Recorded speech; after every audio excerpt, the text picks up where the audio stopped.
క్రీస్తునాథుని యందు మిక్కిలి ప్రియులకు సహోదరి సహోదరులారా, కొన్ని క్షణాలు కనులను మూసుకుందాం, చేతులను జోడించుదాం.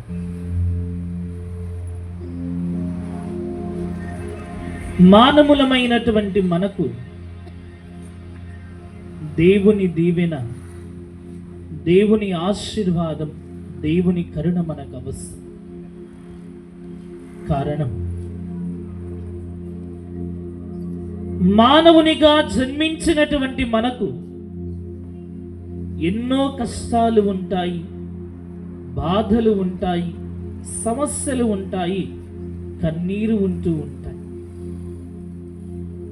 వాటన్నిటినీ కూడా మానవుడు అధిగమించాలి అంటే ఖచ్చితంగా దేవుని కృప అవసరం,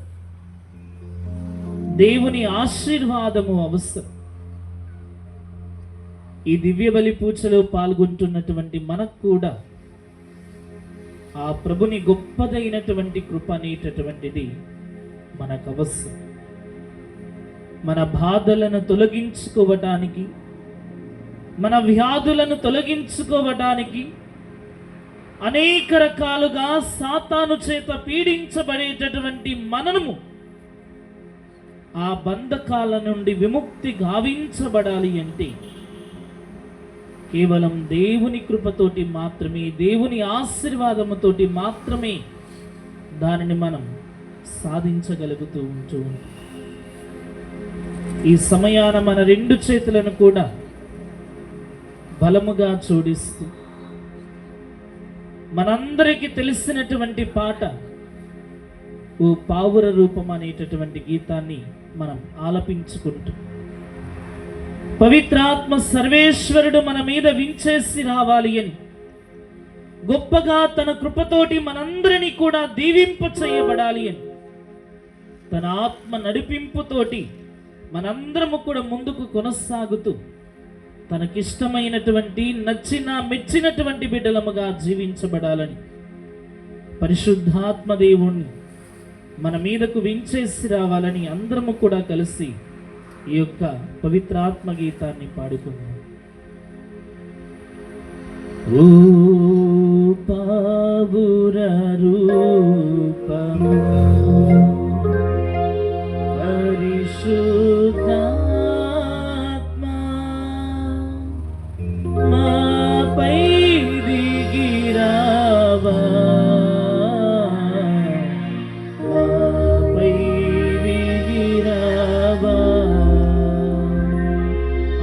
కలిసి పాడుకుందాం.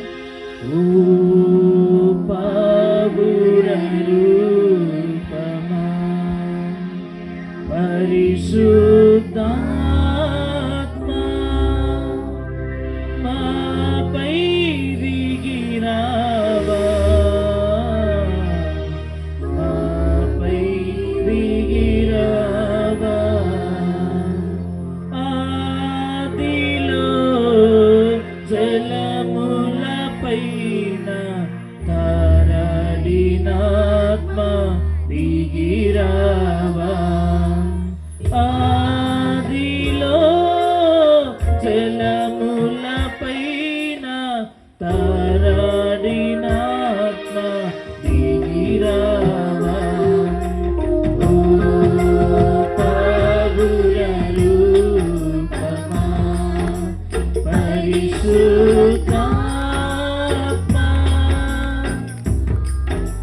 మాపై దిగిరావా,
పవనాత్మ దిగిరావా, రాజులను అభిషేకించిన పవనాత్మ దిగిరావా, ఓ పావుర రూపమా పరిశుద్ధాత్మ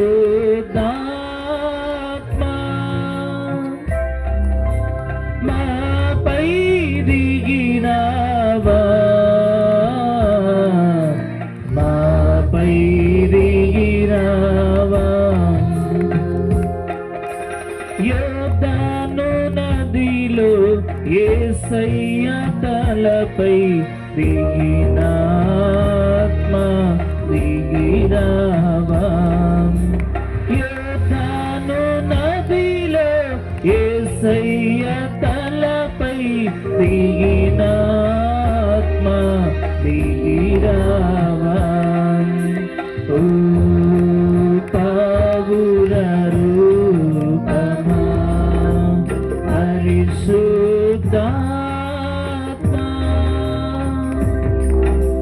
మాపై దిగిరావా, మాపై దిగిరావా. తండ్రి వందనం, తండ్రి వందనం, తండ్రి స్తోత్రం, తండ్రి స్తోత్రం, యేసువా వందనం, యేసువా వందనం, యేసువా స్తోత్రం, యేసువా స్తోత్రం, పరిశుద్ధాత్మ దేవా వందనం, పరిశుద్ధాత్మ దేవా వందనం, పరిశుద్ధాత్మ దేవా స్తోత్రం, పరిశుద్ధాత్మ దేవా స్తోత్రం. Praise the lord, praise the lord, praise the lord, praise the lord, praise the lord, praise the lord, praise the lord, praise the lord, praise the Lord. క్రీస్తునాథుని యందు మికిలి ప్రియులగు సహోదరి సహోదరులారా, మీ అందరికీ కూడా ఒక చిన్న ప్రశ్న, ఒక చిన్న ప్రశ్న. మానవులమైనటువంటి మనందరి యొక్క ధ్యేయం ఏమిటి? మానవులమైనటువంటి మన ధ్యేయం ఏమిటి? ఏం సమాధానం చెప్తారు? ధ్యేయం ఏమిటి అంటే అర్థం కాల. మానవులమైనటువంటి మన ధ్యేయం అంటే ఏంటిది? ఏంటిది అసలు మన ధ్యేయం ఏంటిది? అర్థం కాదు. పరలోక రాజ్యం చేరటం, ఇంకా శాంతి సమాధానాలతోటి ఉండటం, ఇంకా అర్థం కాదు. తండ్రి చిత్తాన్ని నెరవేర్చటం, ఇంకా 10 ఆజ్ఞలు పాటించటం. ఎవరన్నా పాపం డబ్బు సంపాదించుకోవటం, అపార్ట్మెంట్లు కట్టించుకోవడం ఏమైనా చూస్తారే ఆలోచిస్తారు. Praise the lord, praise the Lord. ప్రియ దేవుని బిడ్డలారా, మీరు చెప్పినటువంటి సమాధానాలన్నీ కూడా కరెక్ట్. ఒకసారి మనం పరిశీలన చేస్తే మానవులమైనటువంటి మనం దివ్య బలి పూజలో ఉన్నంతసేపు లేదా దేవాలయంలో ఉన్నంతసేపు మన ధ్యేయం ఏమిటి అంటే చెప్పేటటువంటి సమాధానం పరలోకమని, లేదా శాంతి సమాధానాలని, దేవుని ఆజ్ఞలు పాటించడం అనేటటువంటిది, ఇలా ఎన్నో రకాలుగా మనం చెప్తూ ఉన్నాం. కానీ ప్రాక్టికల్గా దీన్ని మనం ఆచరిస్తున్నామా? ప్రాక్టికల్గా దీన్ని మనం ఆచరిస్తున్నామా? లీసిన్ కాను మనకేం కావాలి? లేకపోతే బ్రతకలి. డబ్బు లేకపోతే మనం బ్రతుకుతామా? బ్రతకలి. చదువు లేకపోతే మనం బ్రతుకుతామా? బ్రతకలి. ప్రియ దేవుని బిడ్డలారా, మన ధ్యేయం అంటే పరలోక రాజ్యం అని మనం చెబుతూ ఉంటూ ఉన్నాం, శాంతి సమాధానాలని చెబుతూ ఉంటూ ఉన్నాం, దేవుని ఆజ్ఞలు పాటించడం అనేటటువంటిది మనం చెప్పాం, దేవునితో సహవాసం చేయటం అనేటటువంటిది చెప్పాం. కానీ నిజ జీవితములో ఇవేమీ కూడా మనం పాటించాం. అందుకని ఇక్కడ ఉన్నటువంటి వాళ్ళకి ఇంకొక చిన్న ప్రశ్న, కష్టమైన క్వశ్చన్ నేను అడగను. ఎందుకని మన కుటుంబాలలో గొడవలున్నాయి, మనస్పర్ధలున్నాయి, అనుమానాలున్నాయి అని ప్రశ్నిస్తే వచ్చేటటువంటి సమాధానం ఏంటిది? శాంతి సమాధానం లేకపోవటం. చాలా తెలివి చెబుతున్నారు. ఇంకా ఓర్పు లేకపోవటం, ఇంకా అర్థం చేసుకోలేకపోవటం, వాటి వల్లే గొడవలు అయ్యేది. క్రైస్తలో ప్రియ దేవుని బిడ్డలారా, ఎవరన్నా దేవునితో మేము సరిగ్గా ఉండటం లేదండి, దేవునికి మాకు మధ్య బంధం తెగిపోతుంది, అందుకే దేవునిలాగా పరిశుద్ధతతోటి పవిత్రతతోటి మేము జీవించలేకపోబట్టే ఇవన్నీ కూడా జరుగుతున్నాయని చెబుతారని చూస్తాం. క్రైస్తలో ప్రియ దేవుని బిడ్డలారా, ఎందుకు ఈ లోకంలో మనము బాధలు పడుతూ ఉంటూ ఉన్నామంటే దేవునితో ఉన్నటువంటి బంధాన్ని మనం పోగొట్టుకోవటం చేత. మానవులమైనటువంటి మన ధ్యేయం ఈ భూలోకము నుండి పరలోకానికి చేరుకోవటం. అయితే ఈ పరలోకానికి చేరుకోవాలి అంటే మనకు కావలసినటువంటిది పరిశుద్ధత, పవిత్రత. ఆదిలో, ఆరంభములో ఆదాము యెవలు చాలా పరిశుద్ధతతోటి ఉన్నారు. కానీ ఎప్పుడైతే సాతాను చొరబడినదో ఆ పవిత్రతను వారు కోల్పోయారు. యేసు ప్రభువు కూడా పరలోకము నుండి మనం ఈ భూలోకానికి దిగి వచ్చినప్పుడు పరిశుద్ధతతోటి జీవించాడు. తన కార్యాలను తాను చేసుకొని వెళ్ళాడు. మరలా ఎక్కడికి వెళ్ళాడు? పరలోకానికే వెళ్ళిపోయాడు. కానీ మనం ఎందుకు ఆ రకమైనటువంటి పరిశుద్ధతని మనం కూడా కలిగి ఉన్నాం, కానీ ఎందుకు దాన్ని మనం కోల్పోతూ ఉంటూ ఉన్నాం? ఉదాహరణకి తప్పిపోయినటువంటి కుమారుడు తండ్రి వద్ద నుండి అన్ని దీవెనలు కావాలని కోరుకున్నాడు. కానీ పాపాలకు లోనైపోయినటువంటి తర్వాత తను చేరాల్సినటువంటి మార్గాన్ని తను చేరలేకపోయాడు. దేశదిమ్మరిగా మారిపోయాడు. అనేక రకాలైనటువంటి పాపాత్మునిగా మారిపోయాడు. త్రోవ త్రప్పిపోవాల్సినటువంటి పరిస్థితి ఏర్పడింది. క్రైస్తలో ప్రియ దేవుని బిడ్డలారా, ఒక గొప్ప ఉదాహరణ పరిశుద్ధమైనటువంటి బైబిల్ గ్రంథంలో దేవుడు ఎంత ప్రేమతోటి ఇశ్రాయేలు ప్రజలను ఎన్నిక చేసుకొని నా సొంత బిడ్డలు, నా సొంతదైనటువంటి జాతి అని దేవుడు వారిని ఎన్నిక చేసుకుంటే వారు చేసినటువంటి పని ఏంటిది? దేవుణ్ణి కాదు అని చెప్పేసి, ప్రేమించినటువంటి వ్యక్తిని కాదు అని చెప్పేసి, ఎంతో దేవుడు కోపగించుకునేటటువంటి విధంగా, ఎంతో బాధపడేటటువంటి విధంగా ప్రభుని యొక్క మనస్సును కూడా గాయపరిచారు. క్రైస్తలో ఎందుకు అలా జరిగినది అంటే దేవునితో వారు బంధాన్ని ఏర్పాటు చేసుకోలేకపోయారు. కాబట్టి దేవునితో సహవాసం చేయటం అనేటటువంటిది వారు పోగొట్టుకున్నారు. కారణం పాపమైనటువంటి బలహీనత వారిని వెంటాడుతూ ఉంటూ ఉన్నది. శారీరకమైనటువంటి కోరికలు, అనేక రకాలైనటువంటి అవమానాలు, అనేక రకాలైనటువంటి శారీరకమైనటువంటి కోరికలు, ఇవన్నీ కూడా మానవులమైనటువంటి మనలో ఉన్నప్పుడు దేవునితో బంధాన్ని ఏర్పాటు చేసుకోలేం, దేవునితో సత్సంబంధాన్ని ఏర్పాటు చేసుకోలేం. అందుకనే మనకు గొడవలు, అందుకనే మనకు శాంతి సమాధానం లేకపోవటం, అందుకనే అర్థం చేసుకునేటటువంటి తత్వం లేకపోవటం, క్షమించుకునేటటువంటి గుణం లేకపోవటం, ఇలా ఎంతగానో మనం పాపానికి దగ్గరైపోతూ ఉన్నాము. కానీ పైకి మాత్రం మనం దేవునికి దగ్గర అని భావిస్తూ ఉన్నాము. కానీ మనం దగ్గరవుతూ ఉన్నది దేవునికి కాదు, పాపానికి.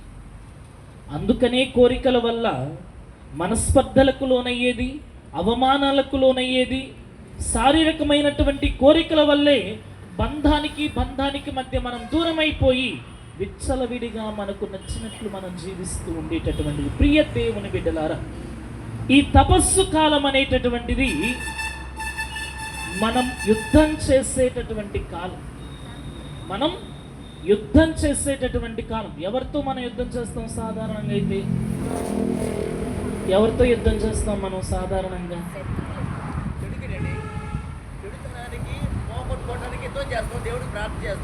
ఇంకా వెరీ గుడ్. కానీ ప్రాక్టికల్గా మనం అది చెయ్యం. పక్కోళ్ళతోటి, ఇరుగు పొరుగు వారితోటి, అత్తమామలతోటి, ఇవన్నీ కూడా మనం చేస్తున్నాము కాబట్టి యుద్ధంలో మనం ఓడిపోతాం అని చెప్పేచ్చాను చక్కగా. చెడుతోటి యుద్ధం చేయాలి. చెడుతోటి యుద్ధం చేయాలంటే ఎవరితో యుద్ధం చేయాలి? మనతో మనమే యుద్ధం చేయాలి. మనతో మనమే యుద్ధం చేయాలి. మనలో ఉండేటటువంటి ప్రతి చెడు వ్యసనంతో యుద్ధం చేయాలి. మనతో ఉన్నటువంటి ప్రతి చెడు పాపముతోటి యుద్ధం చేయాలి. మనతో ఉన్నటువంటి చెడు వ్యసనాలతోటి కానీ, దుర్గుణాలతోటి కానీ, చెడు ఆలోచనలతో కానీ, చెడు కోరికలతో కానీ, వీటన్నిటితోటి కూడా యుద్ధం చేయాల్సినటువంటి సమయమే ఈ తపస్సు కాలం. Praise the lord, praise the lord, praise the Lord. ప్రియ దేవుని బిడ్డలారా, చదువుకుందాం. నిర్గమాకాండం 33వ అధ్యాయం. నిర్గమాకాండం 33వ అధ్యాయం 15వ వచనం. అంతటా మోషే నీ సాన్నిధ్యము నా వెంట రాదేని మమ్ము ఈ త్రావును వీడి వెళ్ళనీయకుము అని పలికిన. Praise the lord, praise the lord, praise the Lord. ప్రియ దేవుని బిడ్డలారా, మోషే పర్వతము మీదకు ఎక్కి ప్రార్థన చేసుకోవటానికి వెళ్ళాడు. పర్వతము ఎక్కి ప్రార్థన చేసుకోవటానికి వెళ్ళాడు. కానీ కింద ప్రజలు ఏం చేస్తున్నారు? ఒక దూడను తయారు చేసి దాన్ని ఆరాధించడం, డాన్స్ వేయటం, ఎగిరి గంతులు వేయటం, ఇవన్నీ కూడా చేస్తున్నారు. ఇలా చేసేటటువంటి తరుణంలో ఈయనకు అర్థమైంది, ప్రభువేమో మమ్మల్ని అనేక రకాలైనటువంటి శ్రమల నుండి, బాధల నుండి, ఇబ్బందుల నుండి రక్షించాలని, మాకు ఈ యొక్క దాస్యము నుండి విముక్తిని కలుగ చేయాలని దేవాతి దేవుడు ప్రయత్నం చేస్తూ ఉంటే, ఆయన ఎన్నో రకాలుగా మా కోసం ఆయన శ్రమిస్తూ ఉంటే, ఆలోచన చేస్తూ ఉంటే, కానీ ఇక్కడ ప్రజలు ఏం చేస్తున్నారు?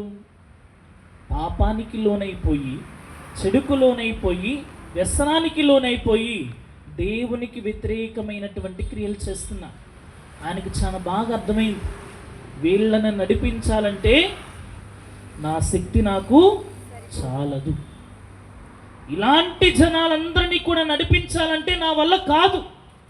అందుకని చెప్పేసి మోషే ప్రవక్త దేవునికి ప్రార్థన చేస్తున్నాడు. ఏమని? నీ సాన్నిధ్యాన్ని నా వెంట రాదేని మమ్మల్ని అసలు ఈ తావు నుండి అసలు వెళ్ళనీయమాకని చెప్పాను. ప్రియ దేవుని బిడ్డలారా, పాపము నుండి మనం దూరంగా జీవించాలంటే, పాపానికి వ్యతిరేకంగా మనం జీవించాలంటే, ఈ లోకపు వాసనల నుండి, శారీరకమైనటువంటి కోరికల నుండి, లేదా చెడు వ్యసనాల నుండి మనందరము కూడా బయటకు రావాలి అంటే ఏమవసరం మనకి? దేవుని సాన్నిధ్యం అనేది చాలా అవసరం. Praise the lord, praise the lord, praise the lord. ఈ సాన్నిధ్యం అనేటటువంటిది మనకు చాలా కావాల్సినటువంటి అవసరం. ఎలా మనకి ఈ సాన్నిధ్యం ఉపయోగపడుతుంది? అంటే ప్రియ దేవుని బిడ్డలారా, పరిశుద్ధమైనటువంటి బైబిల్ గ్రంథంలో మనం చాలా చక్కగా చదవచ్చు. కీర్తన గ్రంథం 16వ అధ్యాయం, కీర్తనల గ్రంథం 16వ అధ్యాయం 11వ వచనాన్ని చదువుదాం. జీవమునకు చేర్చు మార్గమును నీవు నాకు చూపించుదువు. నీ సన్నిధిలో నేను మహా ఆనందము పొందుదును. నీ కుడి చేతిలో శాశ్వత సౌఖ్యమును కలవు అనుభవించిన. క్రైస్తలో ప్రియ దేవుని బిడ్డలారా, దేవుని సాన్నిధ్యము మనతో ఉంటే ఏమవుతుంది? ఇప్పుడే చదువుకున్నాం మనం. పరిపూర్ణమైనటువంటి ఆనందము, శాశ్వతమైనటువంటి ఆనందము, మహా ఆనందము అనేటటువంటిది మనకు కలుగుతుంది. క్రైస్తలో ప్రియులకు దేవుని బిడ్డలారా, ఇంకా చదువుకుందాం ఆ 16వ అధ్యాయంలోని కీర్తన గ్రంథంలో 8వ వచనాన్ని. నేను ప్రభువుని నిత్యము నా కన్నుల ఎదుట నిలుపుకొందును. అతడు నన్ను కాపాడును గావున నాకు ఏ ఆపద వాటిల్లదు. క్రైస్తలో ఒకసారి బైబిల్ పైకి ఎత్తండి. తేడాగా ఉండే వచనాలు. ఓకే, క్రైస్తలో ప్రియులకు దేవుని బిడ్డలారా, దేవుని సాన్నిధ్యం అనేటటువంటిది మనతో గనక ఉంటే మనకు కలిగేటటువంటి ప్రయోజనం ఏమిటి అంటే, ఎటువంటి ఆపద అనేది మనకు వాటిల్లదన్నమాట. ఆపద మనకు వాటిల్లబడితేనే పాపానికి మనం ఎక్కువ లోనైపోయేటటువంటి, అనేక రకాలైనటువంటి శ్రమలు మనల్ని వెంటాడుతూ ఉన్నప్పుడు మనం ఎక్కువగా పాపాలకు లోనయ్యేటటువంటి పరిస్థితి ఉంటుంది. అందుకనే అసలు మనము పాపంలో పడకుండా ఉండాలంటే అసలు ఆపద అనేటటువంటిది మనకు రాకుండా ఉండాలి. ఈ ఆపద రానివ్వకుండా ఎవరు మనల్ని కాపాడుతూ ఉంటారు అంటే సాక్షాత్తు దేవుడు తన సాన్నిధ్యము ద్వారా మనందరినీ కూడా అనేక రకాలైనటువంటి ఆపదల నుండి రక్షిస్తూ ఉంటాడు. క్రైస్తలో ఈ లోకములో జీవించేటటువంటి మనకు, ఈ భూలోకము నుండి పరలోకానికి చేరుకునేటటువంటి మనకు, మనం ఆ మార్గంలో జీవించాలి అన్నా, పరలోకానికి చేరుకోవాలి అన్నా మనకు అత్యంత ప్రధానమైనటువంటి అవసరం ఏమిటి అంటే, మోషే ప్రవక్త ప్రార్థించినటువంటి రీతిన మనకు కావలసినటువంటిది దేవుని యొక్క సాన్నిధ్యం, దేవుని యొక్క సన్నిధానం. క్రైస్తలో దేవుని సన్నిధ్యం అనేది, దేవుని ఆ యొక్క సాన్నిధ్యం అనేటటువంటిది మనతో ఉంటే మనకు ఒక మంచి ప్రయోజనం అనేది ఉంది. జకర్యా గ్రంథాన్ని చదువుదాం. జకర్యా గ్రంథం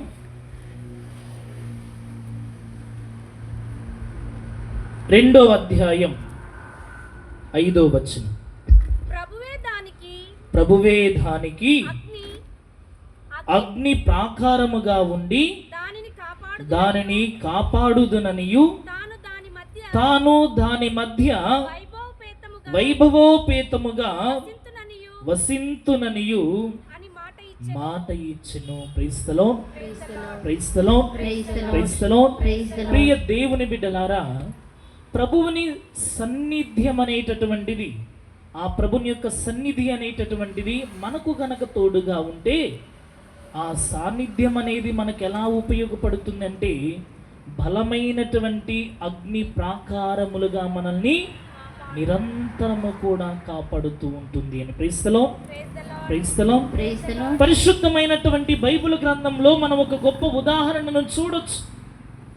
దానియేలు గ్రంథంలో 3వ అధ్యాయంలో మనకు కనిపించేటటువంటి సంఘటన, షడ్రకు, మేషకు, అబేద్నెగోలు ముగ్గురు కూడా ఎక్కడో పరాయి దేశంలో దేవుణ్ణి నమ్ముకొని జీవించేటటువంటి తరుణంలో, యావే ప్రభునికి నమ్మక పాత్రమైనటువంటి సేవకులుగా జీవించేటటువంటి తరుణంలో వారికి ఎదురైనటువంటి సమస్య, ఆపద ఏమిటి అంటే, 90 అడుగుల ఎత్తైనటువంటి 9 అడుగుల వెడల్పు కలిగినటువంటి ఒక బంగారు స్తూపానికి నమస్కరించాల్సినటువంటి అవసరం ఏర్పడింది. రాజు ఆజ్ఞను జారీ చేశాడు. పిల్లన గ్రోవులు, తంత్రి వాయిద్యాలు మ్రోగించేటటువంటి తరుణంలో ప్రతి ఒక్కరు కూడా ఆ బంగారు విగ్రహానికి, స్తూపానికి నమస్కరించాలి సాష్టాంగపడి. ఎవరైనా సరే నమస్కరించకపోతే, సాష్టాంగ పడకపోతే వారికి కలిగేటటువంటి ఆపద ఏమిటి? అగ్నిగుండములు వారిని తగలబెట్టడం. Praise the lord, praise the lord, praise the Lord. దేవుణ్ణి నమ్మినటువంటి ఈ షడ్రకు, మేషకు, అబేద్నెగోలు రాజు ఆజ్ఞ చెప్పినటువంటి రీతిన, సైన్యాధికారులు చెప్పినటువంటి రీతిన పిల్లన గ్రోవులు, తంత్రి వాయిద్యాలు మోగించేటటువంటి తరుణంలో ఆ బంగారు విగ్రహానికి నమస్కరించారా? నమస్కరించారు. దానికి ప్రతిఫలంగా వీరు శిక్షను అనుభవించాల్సి వచ్చింది. రాజు ఆజ్ఞను జారీ చేశారు. అంత ఆపద వీరికి కలుగుతుందని తెలిసినా, నష్టము కలుగుతుందని తెలిసినా వీళ్ళు ధైర్యంగా చనిపోవటానికైనా సిద్ధంగానే ఉన్నారు. కానీ ప్రభువు చెప్పినటువంటి ఆజ్ఞను మీరటానికి వీరి మనస్సు అనేటటువంటిది అంగీకరించలేదు. చదువుదాం ప్రియ దేవుని బిడ్డలారా, దానియేలు గ్రంథం 3వ అధ్యాయం 17-18 వచనాలు. మేము సేవించు దేవుడు మమ్ము గనగన మండు అగ్నిగుండము నుండి మీ బారి నుండి రక్షింపగలిగిన సమర్థుడు మరియు ఆయన మీ వశమున పడకుండా ఆయన మమ్ము రక్షించును. కానీ అతడు మమ్ము కాపాడుకున్నను మేము మీ దైవములను గాని మీరు నెలకొల్పిన సువర్ణమూర్తిని గాని ఆరాధించబోమని దేవరవారు గ్రహించుదురుగాక. Praise the lord, praise the lord, praise the Lord. ఇక్కడ వీరు 2 మాటలను పలుకుతూ ఉన్నారు. మొదటి మాట ఏంటిది? మొదటి మాట, దేవుడు మమ్మల్ని ఖచ్చితంగా కాపాడతాడు. రెండో మాట, ఒకవేళ దేవుడు మమ్మల్ని కాపాడకపోయినా మేము మాత్రం మీరు నెలకొల్పినటువంటి ఆ సువర్ణమూర్తిని మేము ఆరాధించేటటువంటి ప్రసక్తి లేదు అని చెప్పారు. Praise the lord, praise the lord, praise the lord. అసలు వీళ్ళకి ఎంత ధైర్యం ఉండి ఉండాలి. ఆరాధించకపోతే, నమస్కరించకపోతే చంపేస్తాం, చనిపోతామని తెలుసు. కానీ ప్రాణాలకు తెగించి సరి దేవుడు ఇచ్చినటువంటి ఆజ్ఞను మాత్రం మేము మీరిపోం. చనిపోవటానికైనా సిద్ధమే, కానీ దేవుడు చెప్పినటువంటి మాటను మేము మితిమీరటానికి మేము సముఖంగా లేము అని రాజుతోటే తెగేసి చెప్పినటువంటి మాట. మన లాంటి జనాలతోటి కూడా కాదు, సాక్షాత్తు ఆ యొక్క దేశపు రాజుతోటే బలముగా చాటి చెప్పబడినటువంటి మాట.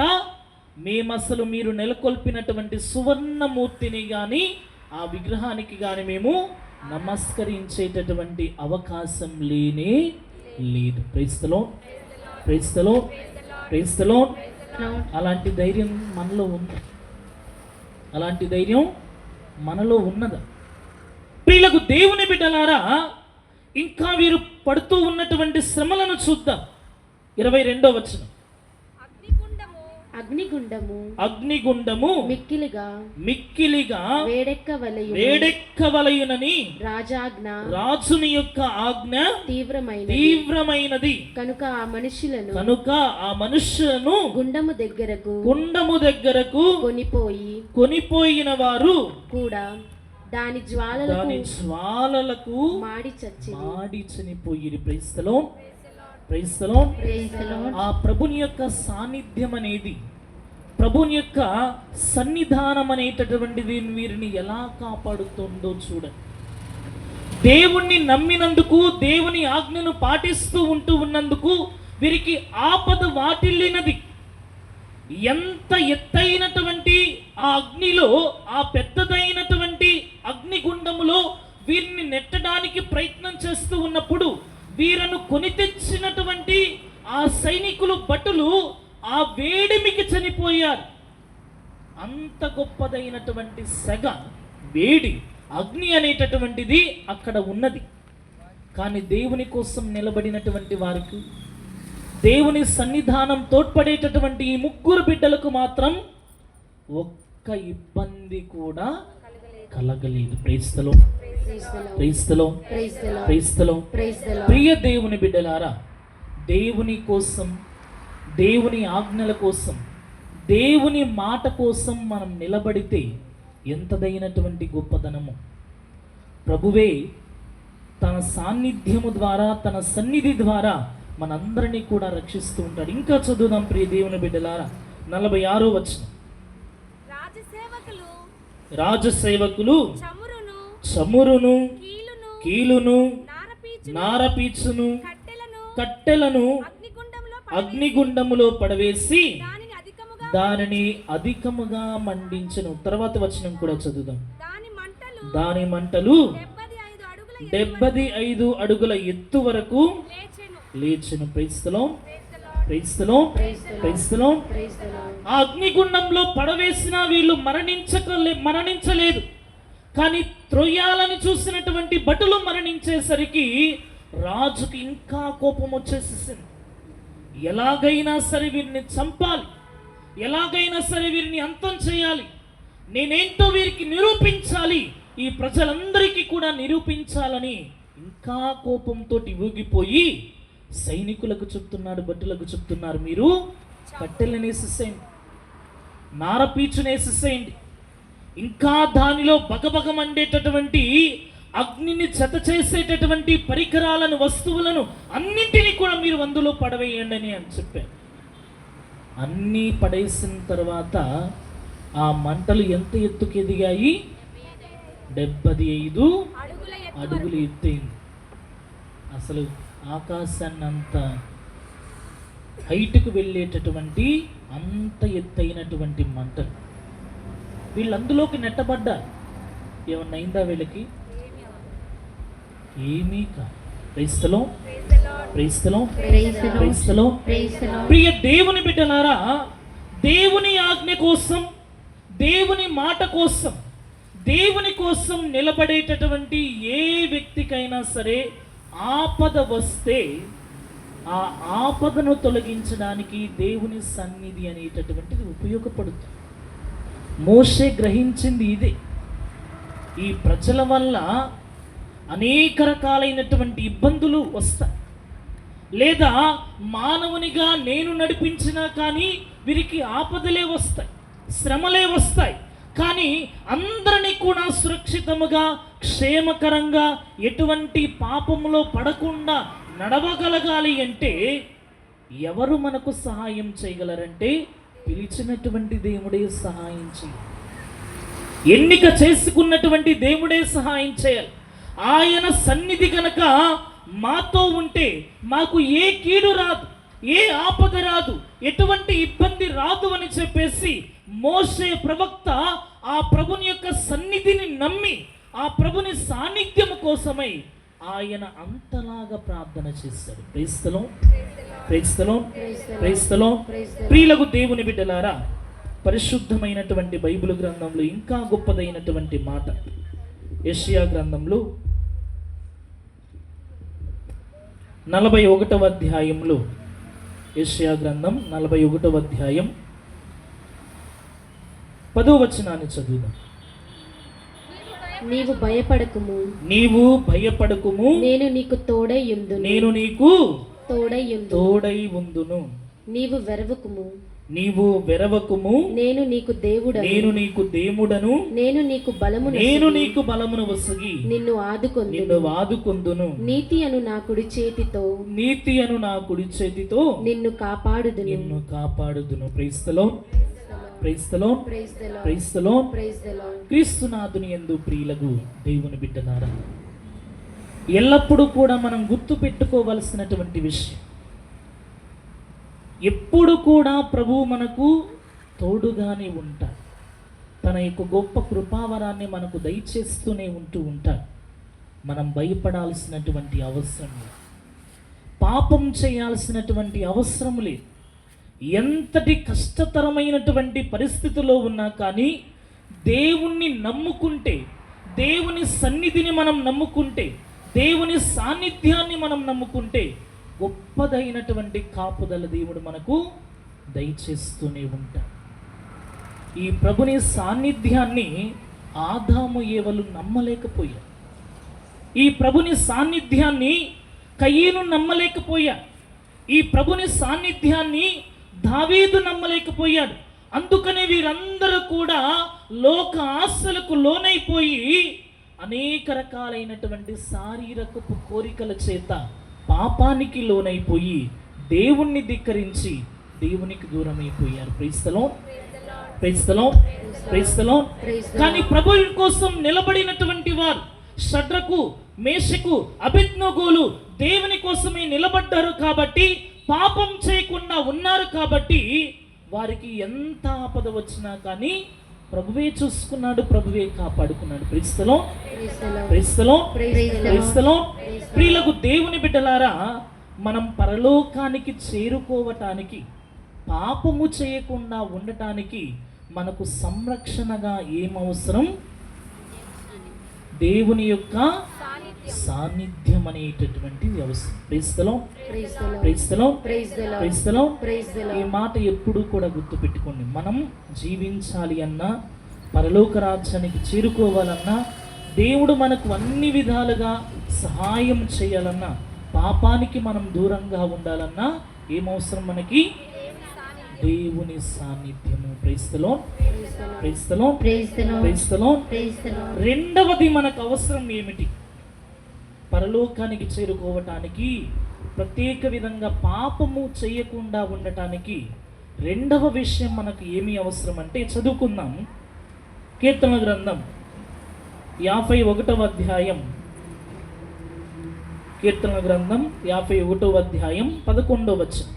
నన్ను నీ సన్నిధి నుండి, నన్ను నీ సన్నిధి నుండి గెంటి వేయకుము, గెంటి వేయకుము. నీ పరిశుద్ధాత్మను, నీ పరిశుద్ధాత్మను నాలో నుండి, నాలో నుండి తీసివేయకుము, తీసివేయకుము. Praise the lord, praise the lord, praise the lord, praise the lord, praise the lord. Praise the Lord. ప్రియులకు దేవుని బిడ్డలారా, ఇక్కడ దావీదుని యొక్క మాటలను మనం చూస్తూ ఉన్నాం. దేవునితో ఈయన పలికినటువంటి మాటలు.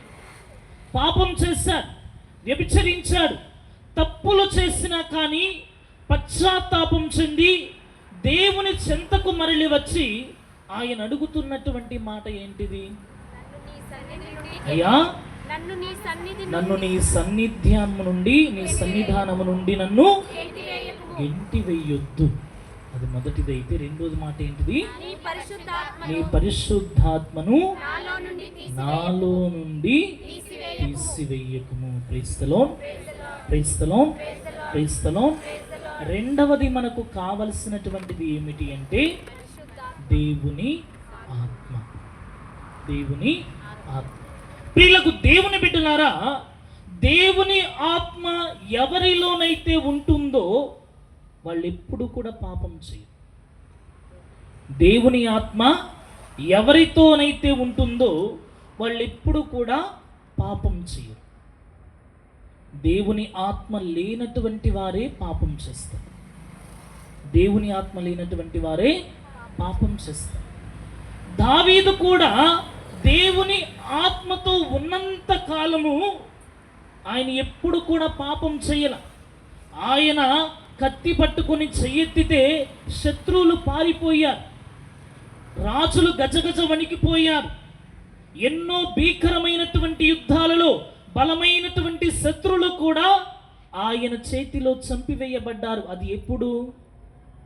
దేవుని ఆత్మ తనతో ఉన్నప్పుడు, తనలో ఉన్నప్పుడు. దేవుని ఆత్మను ఎప్పుడైతే ఆయన కోల్పోయాడో పాపము మీద పాపం, తప్పు మీద తప్పు అనేటటువంటిది ఆయన చేయాల్సి వచ్చింది. క్రీస్తులో క్రీస్తులో Praise the Lord. క్రీస్తులో Praise the Lord. ప్రియులకు దేవుని బిడ్డలారా, ఒక చక్కని ఉదాహరణ. దేవుని ఆత్మ మనతో ఉంటే మనకు కలిగేటటువంటి ఉపయోగం ఏమిటి? దేవుని ఆత్మ మనతో ఉంటే కలిగేటటువంటి ఉపయోగం ఏమిటి అని మనం పరిశీలన చేస్తే, ప్రియులకు దేవుని బిడ్డలారా, శ్రీ సభలో మనము పునీతులను ప్రార్థించేటటువంటి అవకాశం మనకుంది. వారి ప్రార్థనా సహాయాన్ని మనం పొందుకుంటాం.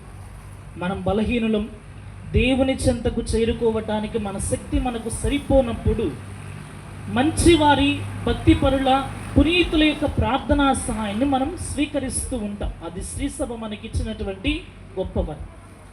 ఫిబ్రవరి 5వ తారీఖు ఒక పునీతురాలి పండుగను మనం చేసుకుంటాం. ఎవరికైనా తెలుసా? ఎవరికైనా తెలుసా? పునీత అగతమ్మగా. పునీత అగతమ్మగా. ఈమె జీవిత చరిత్రను చూస్తే మనకు అర్థమయ్యేటటువంటి విషయం, దేవుని ఆత్మతోటి మనం ఎలా జీవించబడాలి అనేటటువంటిది చెప్పేటటువంటి గొప్పదైనటువంటి ఆమె జీవిత సాక్ష్యం. చాలా గొప్పదైనటువంటి అందమైనటువంటి ఆడపిల్ల ఈమె. డేషియన్ అనేటటువంటి చక్రవర్తి క్రింద క్వింటీనియస్ అనేటటువంటి ఒక సైన్యాధికారి ఒక ఆయన ఉండేవారు. ఒకరోజు ఈమె పూజకు వెళుతూ ఉండేటటువంటి తరుణంలో ఆమెను చూశాడు. ఆమె అందానికి ఈయన ముగ్ధుడైపోయాడు. ఆమెను ఆపి ఒకరోజు ఆమెకు ఒక మాట చెప్పాడు. అమ్మా, నేను నిన్ను పెళ్లి చేసుకోవాలని అనుకుంటున్నా, నీకు ఇష్టమేనా అని అడిగాడు.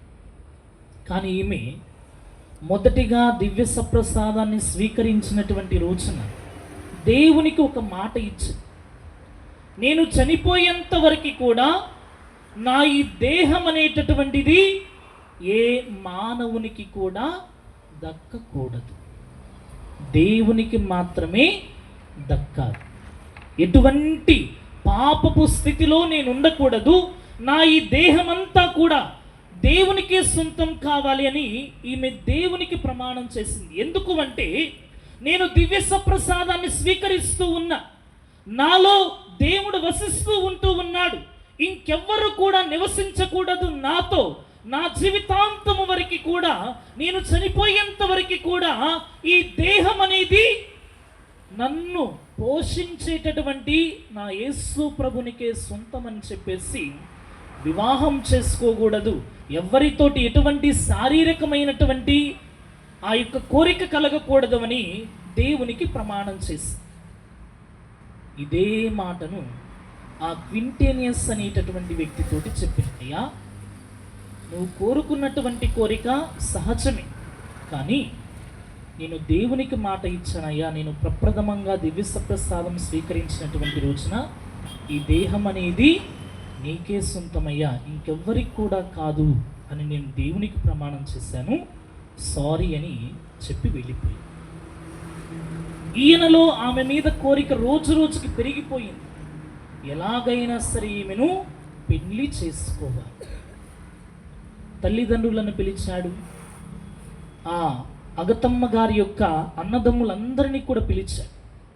వీళ్ళందరినీ కూడా మభ్య పెడుతున్నారు. ఇదిగో మీ అమ్మాయిని, మీ ఇంటమ్మాయిని నాకు భార్యగా చేస్తే మీకు ఉన్నతమైనటువంటి పదవులను నేను ఇస్తాను, రాజుని దగ్గర గొప్ప గొప్ప ఉద్యోగాలు మీకు ఇస్తాను, స్థలాలను, పొలాలను, బంగారాలను, మీరు ఏది కోరితే అది మీకు ఇస్తాను, మీ అమ్మాయిని నాకు ఇచ్చి పెళ్లి చేయి. అంత ఆశ చూపించినప్పుడు ఎవరన్నా ఊరుకుంటారా? ఎవరన్నా ఊరుకుంటారా? ఒక 1 కోటి రూపాయలు ఇస్తాము మీకంటే ఇచ్చేయండి స్వామి అని అంటాం. అన్ని రకాలైనటువంటి ప్రలోభాలకు వారు లోనైపోయి ఈ అగతమ్మ గారి దగ్గరకు వచ్చి, పునీతురాల దగ్గరకు వచ్చి చెప్తున్నారమ్మా, నువ్వు పెళ్లి చేసుకుంటా, క్వింటీనియస్ నువ్వు పెళ్లి చేసుకుంటే మన ఫ్యామిలీ హ్యాపీగా ఉంటుంది, చాలా బాగుంటుంది, పెళ్లి చేసుకోమని చెప్పా. ఆమె ఒకే ఒక్క మాట చెప్పి, క్వింటేనియస్ తోటి ఏ మాట అయితే చెప్పిందో, నా ఈ దేహాన్ని దేవునికి నేను కానుకగా ఇచ్చేసాను. ఇదే మాట తల్లిదండ్రులతోటి తోబుట్టువులతోటి కూడా చెప్పాను. ఇదే మాటను తీసుకువెళ్ళి ఆ క్వింటేనియస్ తోటి చెప్పాను. ఎలాగైనా సరే ఈమెను పెళ్లి చేసుకోవాలి, ఈమెతో నేను కలిసి జీవించాలని ఆమెకి ఇంకా గొప్పదైనటువంటి ముక్తుడైపోయి రాజుకి ఈమె మీద చాడీలు చెప్పాను. మీరు పాటించమన్నటువంటి ఆజ్ఞలేమా పాటించడం లేదు, ఈమెను జైల్లో పెట్టండి, ఈమెని జైల్లో పెట్టండి. నిజంగానే రాజు ఈ క్వింటేనియస్ చెప్పినటువంటి మాటను నమ్మేసి ఈమె నా ఆజ్ఞలు పాటించలేదని జైల్లో పెట్టమని ఆజ్ఞ జారీ చేశారు. భటులు వెళ్ళి ఈమెను జైల్లో పెట్టారు. జైల్లో బంధించినటువంటి ఈమె దగ్గరకు ఈ క్వింటేనియస్ మరలా వెళ్ళి, నీకు చివరి అవకాశాన్ని నేను ఇస్తాను, నీవు గనక నన్ను పెళ్లి చేసుకుంటే, నాతో వివాహానికి నీవు సిద్ధమైతే ఈ కారాగారం నుండి నేను నిన్ను విడుదల చేయిస్తాను, నువ్వు కోరిన బంగారాన్ని నేను ఇస్తాను, నీకు కావలసినటువంటి సౌకర్యాలన్నిటినీ కూడా నేను నీకు ఏర్పాటు చేస్తా, ఒప్పుకోమని బ్రతమలాడుతున్నాడు ఆమె కాళ్ళను పట్టుకొని. నువ్వు కారాగారంలో ఎన్ని రోజులు ఉంచినా సరే నేను శిక్షను భరించడానికి సిద్ధంగానే ఉన్నాను, కానీ నిన్ను మాత్రం పెళ్లి చేసుకోవటానికి నేను అంగీకారాన్ని తెలపనని తెగేసి చెప్పింది. రోజు రోజుకి ఈయన శాడిజం అనేది ఎక్కువైపోతుంది. ఇన్నాళ్ళు ఓపిక పట్టాడు, నచ్చ చెప్పడానికి ట్రై చేశాడు, ఆమెను కన్విన్స్ చేయడానికి చూశాడు, ఎన్నో రకాలుగా ప్రయత్నం చేశాడు. ఈయన కోపం పెరిగిపోయే కొద్దీ ఈయనలో ఉన్నటువంటి శాడిస్ట్ అనేటటువంటి ఆయన బయటకు వచ్చాడు. ఒక వారం అన్నం పెట్టడం ఆపేసాడు, కొన్ని రోజులు నీళ్ళు ఇవ్వటం మానేసేసాడు. అసలు ఎవ్వరూ కూడా ఈమె దగ్గరకు వెళ్ళి పలకరించకుండా ఒక చీకటి గదిలో ఈమెను ఉంచేశాడు. వారానికి వారానికి ఈమె శిక్ష అనేది ఎక్కువైపోతుంది. అప్పుడు కన్నా ఈ శ్రమలు చూసి, ఈ ఆకలి దప్పులను చూసి ఈమె మనస్సు మారిద్దేమో, ఈమెతో వివాహం చేసుకోవచ్చేమోనని ఈయనలో ఉన్నటువంటి ఆశ. చూశాడు చూశాడు చూశాడు చూశాడు ఒక నెలంతా చూశాడు. దగ్గరికి వచ్చి అడిగాడు. ఈయన చెప్పినటువంటి సమాధానం ఒకటే, ఏంటిది? నా ఈ దేహానికి దేవుడే, ఇంకెవ్వరి మగ వ్యక్తి చెయ్యి కూడా నా శరీరం మీద తాకకూడదని చెప్పినటువంటి మాట ఆయన చెవుల్లో పదే పదే పదే పదే మారుమ్రోగటం చేత ఈయనలో ఉన్నటువంటి రాక్షసుడు బయటకు వచ్చేసి ఆమెను ముళ్ళతో తయారు చేయబడినటువంటి, ఇనువులతో తయారు చేయబడినటువంటి గోళ్ళు ఉంటాయి కదా, నాగల్ లాంటి చిన్న చిన్నవి, మనం పొదల్లో చెట్లకి పాదులు చేయటానికని వాడుకుంటాం కదా, అలాంటి రకమైనటువంటి ఆ పరికరాలతోటి ఈమె శరీరాన్ని బ్రతికున్నంగానే లాగేశారు. అంతటి ఘోరమైనటువంటి శిక్షకు ఈమెను లోన్ చేసి ఈయన ప్రత్యేక విధంగా ఎంత క్రూరంగా దిగిపోయాడు అంటే, ఆమె యొక్క శరీరాన్ని కొరడాలతోటి కొట్టించడం, వేళ్లతోటి కోసివేయటం, అనేక రకాలైనటువంటి చిత్రహింస, బ్రతికున్నంగానే ఆమె చర్మాన్ని ఒలిచేసేదంట అంత క్రూరమైనటువంటి శిక్షకు ఆమెను లోన్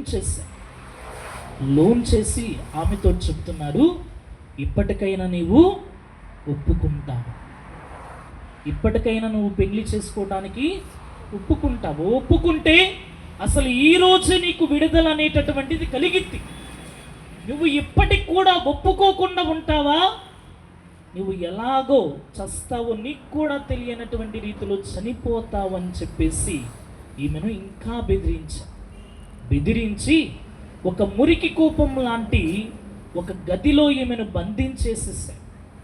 అప్పుడు పేతురు గారు వచ్చి ఈమెకు నిజంగా జరిగినటువంటి అద్భుతం, సైనికులందరూ కూడా ఆ క్వింటేనియస్ అనేటటువంటి వ్యక్తి ఈమె శరీరం మీద ఎలాంటి గాయాలనైతే చేశారో, పేతురు గారు వచ్చి ఈమెకు సేవలు చేసి ఆ గాయాలన్నిటిని కూడా మాన్పించేశారు. Praise the lord. Praise the lord. Praise the praise Lord the lord. Praise the Lord. వారం తర్వాత ఈ క్వింటీనియస్ మరలా వచ్చా. ఈమె ఒంటి మీద పడినటువంటి గాయాలు చిన్న చితకవి కావు, జీవితాంతము వరకు కూడా అవి తన శరీరం మీద ఉండిపోయేటటువంటి మచ్చలు. కానీ ఈయన వచ్చి చూడంగానే అవన్నీ కూడా మానిపోయాయి. ఈయనకు ఆశ్చర్యం వేసింది, ఎలా జరిగింది ఈమెకి ఇంతటి గొప్పదైనటువంటి హీలింగ్ అనేటటువంటిది. ఈయన మనస్సుని ఇంకా కలిచివేసింది. ఈసారి చేసినటువంటిది ఏమిటి అంటే, ఈయన ఇంకా కిరాతకంగా మారిపోయి ఆమె బట్టలన్నీ కూడా ఊడదయించేసి నగ్నంగా ఈమెను అగ్నిగుండంలో వేసి చంపాలని చూశాడు. Praise the lord. Praise the lord. Praise the lord praise the lord. Praise the Lord. అగ్నిగుండంలోనూ కూడా ఈమె పడింది, ఏం కాలేదు. ఈమె అగ్నిగుండంలోనూ కూడా పడేసినా ఈమెకేమీ కాదు. ఇంకా కోపానికి లోనైపోయి ఈయన ఎంత కిరాతంగా మారిపోయాడంటే, ఒక పెద్ద గొడ్డలని తీసుకొని ఆమెను తలను ఒక ముద్దుకు వానిచేసి తలను తెగ నరికేశాడు. Praise the lord. Praise the lord. Praise the lord praise the lord. Praise the Lord. ఆ తలను నరికేటటువంటి సమయంలోనూ కూడా ఈయన అడిగాడు, ఇప్పటికైనా నీ మనసు నువ్వు మార్చుకుంటావా?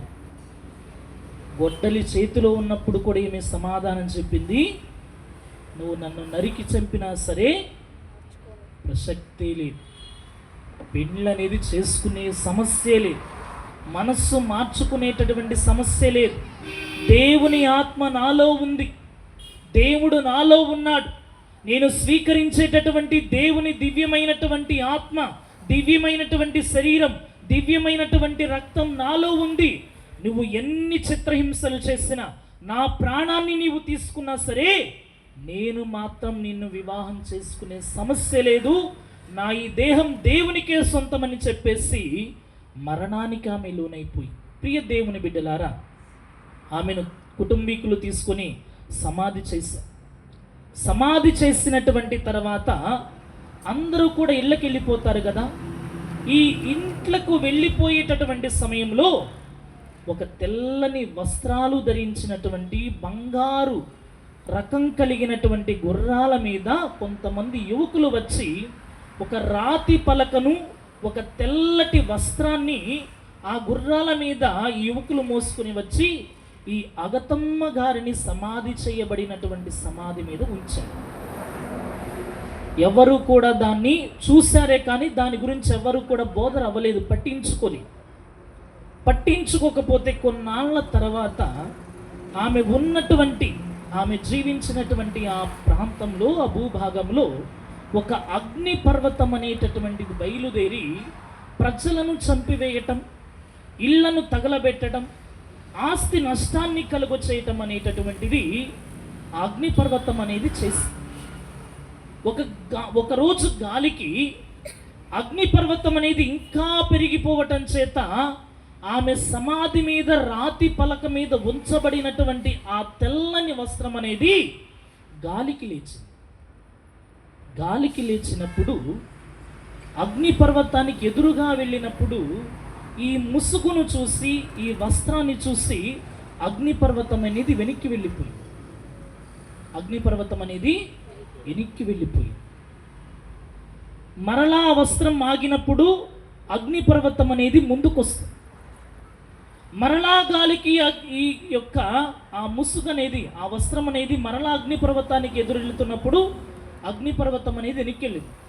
ఒక వ్యక్తి ఈ విషయాన్ని గమనించాడు తీక్షణంగా, ఈ వస్త్రంలో ఏదో మహిమ ఉంది, ఈ అగతమ్మ గారి సమాధి మీద రాతి పలక మీద ఉంచబడినటువంటి వస్త్రంలో ఏదో మహిమ ఉందని చెప్పేసి ఆ వస్త్రాన్ని ఒక కర్రకు తగిలించి అగ్నిపర్వతానికి ఎదురెళ్ళిపోయాడు. ఆ వస్త్రాన్ని చూసి అగ్నిపర్వతం అనేది వెనక్కెళ్ళిపోయి అసలు పూర్తిగా ఆగిపోయింది. Praise the lord. Praise the lord. Praise the lord. ప్రియులకు దేవుని బిడ్డలారా, దేవుని ఆత్మ తనలో ఉన్నంతసేపు, బ్రతికి ఉన్నంతసేపు కూడా ఆమె పాపం చేయటానికి ఇష్టపడలేదు. దేవుని ఆత్మ నాలో ఉంది, నేను దేవుని కోసం జీవించాలి అని కష్టపడింది, శ్రమలు పడింది, బాధలు పడింది, కానీ దేవుని ఆత్మ ఆమెలో ఉండటం చేత ఆమె ముసుగు ద్వారా కూడా, ఆమె వస్త్రము ద్వారా కూడా, ఆమె సమాధి మీద కప్పబడినటువంటి ఆ మేలిమి వస్త్రము చేత కూడా దేవుడు గొప్పదైనటువంటి మేలులు తయారు చేస్తున్నాడు. ప్రైస్తలో ప్రైస్తలో Praise the Lord. ప్రైస్తలో Praise the ప్రియులకు Lord. దేవుని బిడ్డలారా, అందుకనే మనందరము కూడా పాపములో పడకుండా ఉండటానికి రెండవదిగా మనకు అత్యంత అవసరమైనటువంటిది ఏంటిది? దేవుని ఆత్మ. మొదటిగా మనకేం కావాలి? దేవుని సన్నిధ్యము కావాలి, దేవుని సాన్నిధ్యానము కావాలి. ఇంకొకటి దేవుని ఆత్మ అనేటటువంటిది మనకు కావాలి. ప్రైస్తలో ప్రైస్తలో ప్రైస్తలో Praise the Lord. ప్రియులకు దేవుని బిడ్డలారా, ఇంకా చదువుకుందాం. పునీత పౌలు గారు తెస్సలోనికా ప్రజలకు రాసినటువంటి 2వ లేఖలో 3వ అధ్యాయం 16వ వచనాన్ని చదువుదాం. మన శాంతికి మూలమగు ప్రభువే సర్వదా మీకు అన్ని విధములుగా శాంతిని ఒసగునుగాక. ప్రభువు మీకు అందరకును తోడై ఉండునుగాక. ప్రైస్తలో ప్రియులకు దేవుని బిడ్డలారా, మొదటిగా మనకు కావలసినటువంటిది ఏమిటి? మానవునిగా మనకు కావలసింది మొదటిగా దేవుని యొక్క సన్నిధి, దేవుని యొక్క సాన్నిధ్యానం. రెండోది దేవుని యొక్క ఆత్మ. మూడవదిగా మనకు కావాల్సింది ఏమిటి అంటే దేవుని యొక్క శాంతి. దేవుని యొక్క శాంతి అనేది మనకు కావాలి. ప్రైస్తలో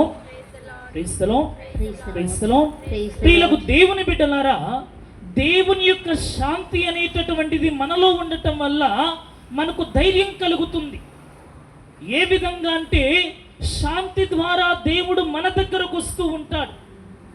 ఉదాహరణకి మనం పరిశుద్ధమైనటువంటి బైబిల్ గ్రంథంలో చూసినట్లయితే యేసు ప్రభు పడవలో నిద్రపోతూ ఉంటాడు శిష్యులతోటి కలిసి. ఆ తరుణంలో ఒక పెద్దదైనటువంటి తుఫాన్ వచ్చింది. ఏమైంది అక్కడ?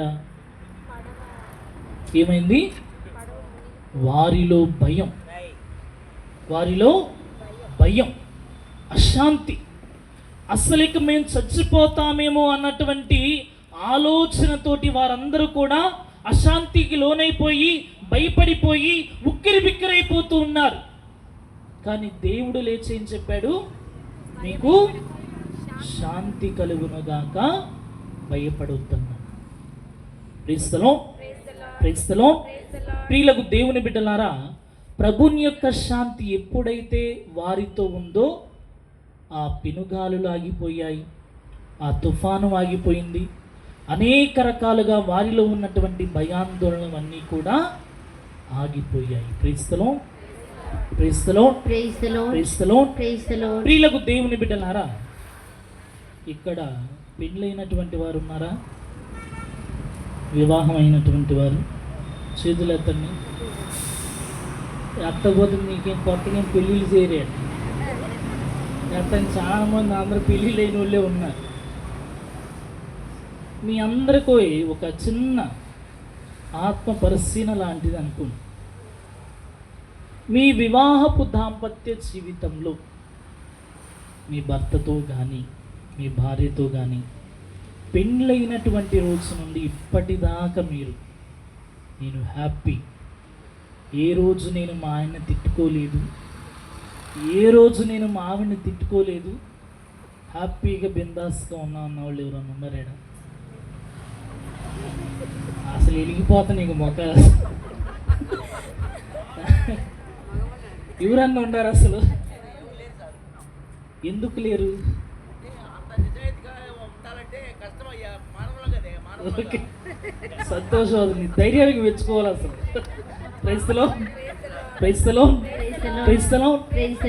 ఎందుకు అంటే మనం ఎప్పుడు కూడా దాంపత్య జీవితంలో సంతోషంగా లేకపోవడానికి గల కారణం ఏంటిది అంటే మనం కొన్ని విషయాలు మర్చిపోతాం. ఎలాగైతే ఈ పడవలో అపోస్తులు ఉన్నటువంటి పడవలో యేసు ప్రభువు ప్రక్కనే ఉన్నాడు. కానీ వాళ్ళు భయపడ్డారు, అలజడికి లోనైపోయారు. ఈ దాంపత్య జీవితంలోనూ కూడా దేవుడు తోడుంటాడు, అది మనం మర్చిపోతాం. దేవుడు తోడుంటాడు. వివాహ బంధంలో కొన్ని విషయాలు అసలు ఎప్పుడు కూడా మర్చిపోకూడదు. ఒకటి ఏమిటి అంటే, మీరు వివాహపు రోజున, పెళ్లి చేసుకునేటటువంటి రోజున మీరు చేసినటువంటి వాగ్దానం ఏంటిదా? వాగ్దానం మర్చిపోయారు కాబట్టి హ్యాపీగా లేదు. రాత్రే ఫాదర్ గారు రాత్రే చెప్పారంట, కష్టంలోను సుఖములోను మర్చిపోతున్నారు. అందుకే గొడవలు, మనస్పర్ధలు, పోట్లాట్లు వచ్చేది. ఫస్ట్ కానీ చెప్పండి, కష్టంలోను సుఖములోను వ్యాధిలోను. కొత్త అన్నీ చెబుతున్నారు మీరు. కష్టములోను సుఖములోను వ్యాధిలోను సౌఖ్యములోను నేను నీకు ప్రామాణికముగా ఉంటాను. ఇంకా అవలేదు, ఇంకా ఉంది. ప్రతినిత్యము నిన్ను ప్రేమించి గౌరవించదను. క్రైస్తవం ఇది మర్చిపోతే నిజంగానే గొడవలు ప్రారంభమవుతాయి. ఇది నా మాట కాదు, ఇది దేవుని మాట. ఈ వాగ్దానాన్ని ఎవరైతే మర్చిపోతారో ప్రతినిత్యం కూడా గొడవలే. దీన్ని ఎప్పుడైనా గుండెల్లో గుర్తుపెట్టుకున్నారు, నిద్రలేసి చెప్పమన్నా కానీ చెప్తే గొడవలు రావు. ఎందుకంటే ఈ వాగ్దానం గుర్తొచ్చింది కాబట్టి ఆ యొక్క గొడవలు అనేవి పడవు. మీకు ఒక సూత్రం ఒకటి చెబుతా. మీరు ఎప్పుడైనా సరే ఈ గొడవలు పడేటటువంటి తరుణంలో ఈ వివాహపు వాగ్దాన ప్రమాణాన్ని మీరు గుర్తెట్టుకోండి. వచ్చినటువంటి కోపం కూడా కొద్దిగా చల్లారితే చాలు. పెద్దగా మండేటటువంటి మంట కాతి నీళ్లు జతని అనుకోండి, ఏమైద్ది? ఆ వేడి కాతి తగ్గిద్ది, సెక అనేది కాతి తగ్గిద్ది. కొద్దిగా సెక కనుక తగ్గిందనుకో ఆడవాళ్ళల్లో, ఆటోమేటిక్గా మగోళ్ళు ఏమవుతారు? సైలెంట్ అయిపోతారు, చల్లబడిపోతారు. ఇది పాటించండి, సరేనా?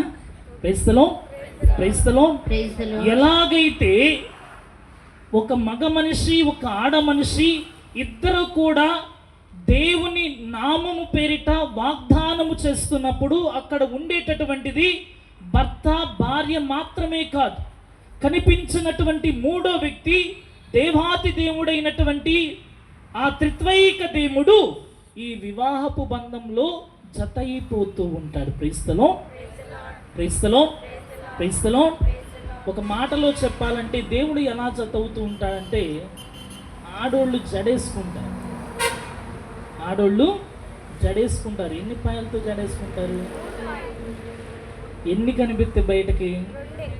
రెండే కనిపిస్తాయి, మూడో పాయ కనిపించు. ఒకవేళ 2 పాయలతోటి కనుక జడేసుకుంటే మధ్యలో ఒక పొల పెట్టేటంటే ఏమైంది? దెబ్బ కూడొచ్చు. కానీ వాళ్ళ జడలో పొల్లేసి లాగుదామంటే అని వచ్చిద్దా? రాదు. ఎందుకంటే కనిపించినటువంటి మూడో పాయ దానికి బలాన్ని జత చేసి, భార్యకు భర్తకు మధ్య కూడా గొడవలు పడకుండా, మనస్పర్ధలు పడకుండా, ధైర్యంగా సంతోషంగా, ఒకవేళ కష్టాలే వచ్చినాయి, ఒకవేళ మనస్పర్ధలే వచ్చినాయి, వాళ్ళిద్దరూ కూడా కలిసి ఉండాలంటే మూడో పాయ అయినటువంటి దేవుడు వారికి బలంగా జతై ఉండాలి. దేవుణ్ణి బలంగా అంటి పెట్టుకోలేదనుకోండి, ఓ చిన్న అగ్గిపోలకి ఇత్తి చాలు, ఇక పెద్ద అగ్ని పర్వతమే ఆడ మోగి. ప్రియ దేవుని బిడ్డలారా, ఒకవేళ దాంపత్య జీవితంలో మనస్పర్ధలు వచ్చినా, కష్టాలు వచ్చినా, బాధలు వచ్చినా, ఇబ్బందులు వచ్చినా, వ్యాధులే వచ్చినా కానీ ఆ దేవుడు మూడో వ్యక్తి అయినటువంటి దేవుడు, మేము వివాహం ఒప్పందం చేసినటువంటి రోజున ప్రభువు మాతోటి చెప్తూ ఉన్నటువంటి మాట, ఇదిగో నేను మీకు తోడై ఉంటాను, మీరు నా నామం పేరిట ప్రమాణం చేస్తున్నారు, నా నామం పేరిట మీరు ఒక్కటై జీవించబోతూ ఉన్నారు కనుక నేను మీకు తోడుగా ఉంటానని దేవుడు తెలియకుండా చేసేటటువంటి దంపతులతోటి ఒక గొప్పదైనటువంటి ప్రతిజ్ఞ. క్రైస్తలో క్రైస్తలో Praise the Lord. క్రైస్తలో Praise the Lord. ప్రియ దేవుని బిడ్డలారా, అందుకని దేవునితోటి దేవుడు ఆ బంధంలో తోడుంటాడు. ఆ వివాహపు బంధంలో శ్రమ వచ్చినా, కష్టం వచ్చినా, బాధ వచ్చినా ఎటువంటి సమయంలోనూ కూడా మర్చిపోకూడదు. వివాహ బంధంలో దేవుడు నాకు తోడుంటానని ప్రమాణం చేస్తాడు. మోకరించి దేవునికై ప్రార్థన చేస్తే దేవుడు నీ వివాహపు బంధంలో ఉన్నటువంటి ప్రతి సమస్యను కూడా తీసేసిస్తుంది. అపోస్తులు మర్చిపోయారు. ప్రభువు ప్రక్కనే ఉండగా ఆ పెనుగాలను చూసి భయపడిపోయారు. ఆ యొక్క తుఫాను చూసి భయపడిపోయారు. దంపతులు కూడా భయపడిపోతుంటారు. శ్రమ వచ్చిందని, కష్టం వచ్చిందని, బాధ వచ్చిందని, బిడ్డలు చెప్పినటువంటి మాట వింటలేదని. కానీ ఎందుకు మర్చిపోతున్నారు? వివాహపు బంధం రోజున దేవుడు నాకు ప్రమాణం చేశాడు, ఈ వివాహానికి నేనే కర్తను, ఈ వివాహానికి నేను తోడుంటానని. దేవుడు ప్రతి వివాహపు బంధములో భర్తకు భార్యకు తోడుంటానని కూడా ప్రమాణం చేస్తున్నాడు. కానీ ఈ అపోస్తుల్లాగా దేవుణ్ణి మనం మర్చిపోతూ ఉంటాం. అందుకనే మన జీవితాల్లో అలచట, అందుకనే మన జీవితాల్లో కష్టం, అందుకనే మన జీవితాల్లో శ్రమలు.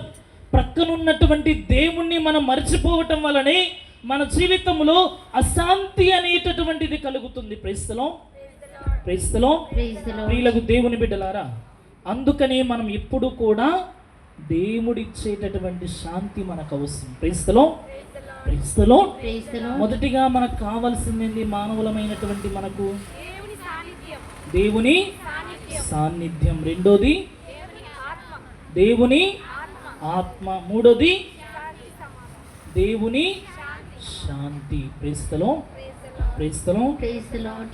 9:30కి ముగియాలి. మళ్ళీ ఎక్కువసేపు చూస్తానని భయం వేస్తుంది నాకు. అందుకే వాచ్ చేతితో పట్టుకున్నాను. ఈ మూడు చాలు. ప్రతి ఒక్కళ్ళము కూడా ఇంకా చాలా ఉండి చెప్పాల్సినవి, ఇంతటితోటి చాలు.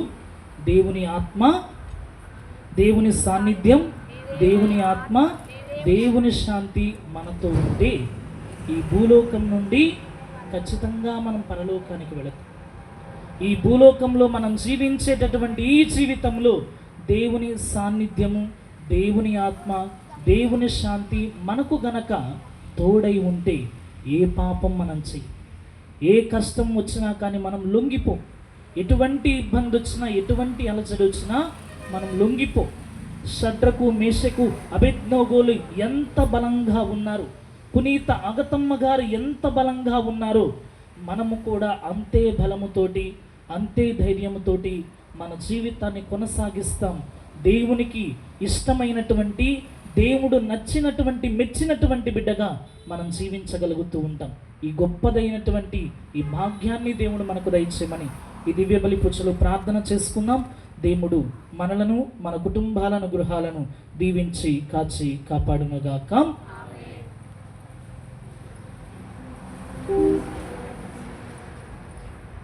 అందరం కొద్దిగా లేచి